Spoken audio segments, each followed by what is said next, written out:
여러분 안녕하세요. 저희가 계속해서 레위기 말씀 보고 있습니다.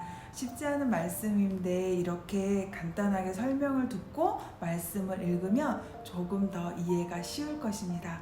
오늘은 하나님께서 이 레위기 17장에 피와 기름은 동물을 잡았을 때 피와 기름은 먹지 말아라 라고 말씀하십니다. 오늘날 우리가 소고기 먹으러 가거나 돼지고기 먹으러 갈 때 먼저 그 짐승을 가지고 예배드리고 먹진 않잖아요. 근데 이때 당시에 왜 레위기 이 말씀에서 굳이 짐승들을 먹을 때 특별히 소, 양, 염소 이것은 식용으로 가능했던 짐승들이었거든요.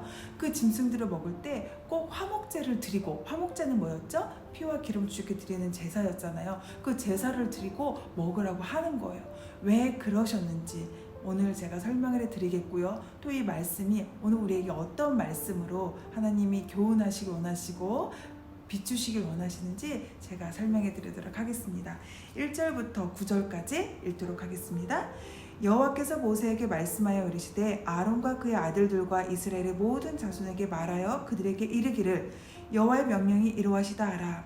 이스라엘 집의 모든 사람이 소나 어린 양이나 염소를 진영 안에서 잡든지 진영 밖에서 잡든지 먼저 회막문으로 끌고 가서 여호와의 성막 앞에서 여호와께 예물을 드리지 아니하는 자는 피 흘릴 자로 여길 것이라. 그가 피 흘렸은즉 자기 백성 중에서 끊어지리라. 네, 여기까지 잠깐 설명을 하자면 하나님께서 소, 양, 염소 잡기 전에 먼저 피와 기름 주께 올려드리라고 했잖아요. 그렇게 화목제물로 드리지 않은 사람들은 이스라엘 백성에서 아웃, 하나님께서 끊어진다라고 말씀을 하세요. 왜 그렇게 그 피가 그렇게 무엇이 그렇게 중요한데 피가 왜 중요해서 그렇게까지 말씀하시는지 좀 그 다음 말씀을 읽으면서 제가 설명해 드리도록 하겠습니다. 5절입니다.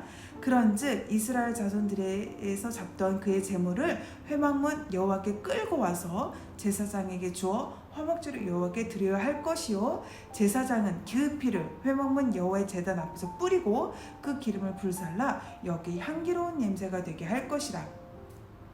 그들은 전에 음란하게 섬기던 숫 염소에게 다시 제사하지 말 것이라. 이는 그들이 대대로 지킬 영원의 규례니라. 너는 또 그들에게 이르라. 이스라엘 집사람들이 나오건 그들 중에 거류하는 거류민이나 번제나 제물을 드리되 회막문에다 가져다가 여호와께 드리지 아니하면 그는 백성 중에서 끊어지리라.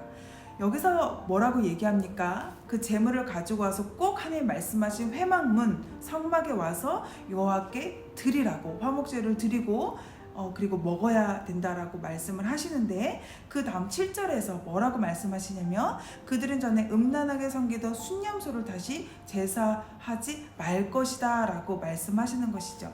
여러분 오늘 우리가 읽게 되는 레위기 이 말씀은요, 얼마 전에 이집트에서 노예 생활을 하다가 지금은 이제 광야 생활을 하고 있는 그런 상황인 거잖아요. 그랬을 때 이제 곧 가나안 땅에 들어가야 됩니다. 그런데 이들이 많이 봐왔던 것이 무엇이었을까요? 애굽 사람들, 이집트 사람들은요, 끄떡하면은 우상을 만들었어요. 내가 하나님을 믿겠다고 결정했지만 나중에는 결코 거기에서 순종하지 않고 하나님을 배반했죠. 그래서 계속해서 우상을 만들었어요. 어떤 우상들을 만들었습니까? 아피스라는 특별히 황소로 만든 우상들, 이 우상을 만들었었고요. 또 팜이라는 순년소에 대한 그런 형상을 만들어서 했었던 그러한 형상을 만들어서 했었던 제사가 있었어요. 그리고 아문이라는 숫양은 형상을 만들어서 거기다 사람들이 막 절을 하고 사람들이 제사를 드렸던 우상 숭배를 했던 죄를 지었었잖아요. 그것을 이스라엘 백성들이 봤던 거예요. 그래서 하나님은 걱정하신 거예요. 이제 곧 가나안 땅에 들어가야 되는데 가나안 땅은 그때보다 더 악하다. 그러니까 너희들이 지금부터라도 훈련하지 않으면 안 된다. 너희들이 짐승을 먹을 때 이전에 봐왔던 관습이 있기 때문에 쉽게 너희들도 따라서 우상을 만들 수 있다. 그러니까 지금부터라도 너희들이 소, 양, 염소를 먹을 때 철저하게 하나님께 드리고 하나님께 먼저 제사를 드리고 그들을 먹는 것들을 너희들이 훈련해야 된다. 하나님 이미 이 레위기 말씀에서 제자훈련을 하고 계시는 거예요. 가나안 땅이 악한 곳이기 때문에 이렇게 철저하게 하나님께서 그 죄에 대해서 다루시고 가르치시고 타협하지 않도록 말씀하시는 것입니다. 그 다음 10절부터 16절까지 한번 보도록 하겠습니다. 이스라엘 집 사람들이나 그들 중에서 거류하는 거류민 중에 무슨 피든지 먹는 자가 있으면 내가 그 피를 먹는 사람들에게는 내 얼굴에 대하여 그를 백성 중에서 끊으리니 피를 먹지 말라고 이야기를 합니다. 예전에 제가 레위기 말씀했을 때도 피를 먹지 말라고 말했잖아요. 왜 그렇게 피가 중요합니까? 그 다음 말씀 보겠습니다. 육체의 생명은 피에 있음이라. 그러니까 뭐라고 얘기하고 있습니까? 생명과 피는 같게 보셨던 거예요. 내가 이 피를 너에게 주어 제단에 뿌려 너의 생명을 위하여 속죄하였나니 생명이 피에 있으므로 피가 죄에 속하느니라. 그러므로 이스라엘 자손에게 말하기를 너희 중에 아무도 피를 먹지 말며 너희 중에서 거류하는 거류민이라도 피를 먹지 말라 하였나니 모든 이스라엘 자손이나 그들 중에서 거류하는 거류민이 먹을 만한 짐승이나 새를 사냥하여 잡거든 그것을 피를 흘리고 흙으로 덮을지니라. 모든 생명은 그 피가 생명과 일체라. 그러므로 내가 이스라엘 자손에게 이르기를 너희는 어떤 육체의 피든지 먹지 말라 하였나니 모든 육체의 생명은 그것의 피인즉 그 피를 먹는 자는 모두 끊어지리라. 계속해서 피는 생명이다. 피는 생명이다. 그러니까 피를 먹지 말아라 라고 말씀하시는 것이죠. 이것이 신약시대에 와서 예수님께서 어떻게 이것들을 삶 가운데 사랑으로 우리에게 보여주셨죠? 계속해서 이들이 죄를 지었을 때마다 짐승의 피를 드렸잖아요.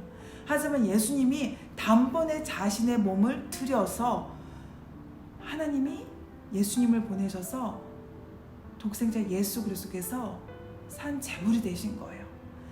그 피가 있으므로 우리가 다시 생명을 얻을 수 있다라는 것입니다. 그래서 그 피가 중요한 거예요. 그래서 피를 먹지 말라고 구약에서 말씀하시는 것이죠.